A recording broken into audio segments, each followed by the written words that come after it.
Nga se Allahu na mëson të ndërrozë se jeta nuk është ekzistenca fizike, prezenca, apo, jo prezenca e trupit është jetë, jo, prezenca e punëve është jetë, prezenca e aktivitetit është jetë, prezenca e sakrificës është jetë. E sa njërë është prezent, gjallë është, po të bjen men kur o gjallë është kur e shë.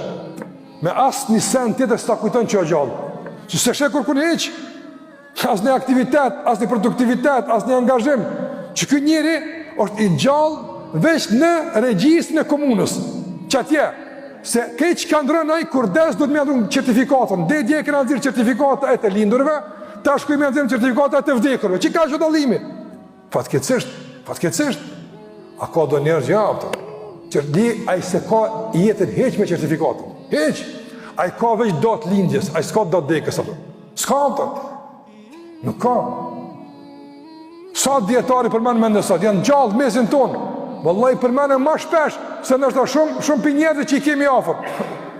A ju dekë, po sa ju dekë si trup, po jo si kuptim, jo si koncept, jo si produktivitet, jo si sakrificë, kështë më ratë. Që kjo është jeta të nëzërë? Që kjo është jeta?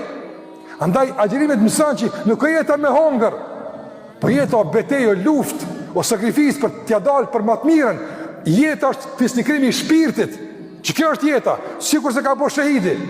Jeta ati ka qenë e lirë për t'jetu tjertë.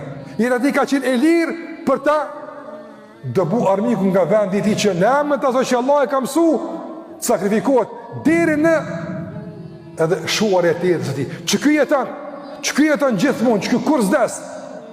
A për kuptoni që është agjerimi ti rikëthen koncepte e duhura nga jetë e kafshatës në jetë në kontributit e dhe dhenjes. Që të ndash pa nga rutine përdeshme e ngrënjes e ushimit në një sofër tjetër, ku se hanë bukën për hanë kuptimin. Jo, ku se zgat dorën me marë për e zgat me dhonë. E që kjo shkollë, po në mungën, e është të ardhë. A në gjallë për malim? Shumë. Në gjallë shumë për malim nga se që kjo për në duhet, po kem qef një jetë që nuk ka datë kër je dekë.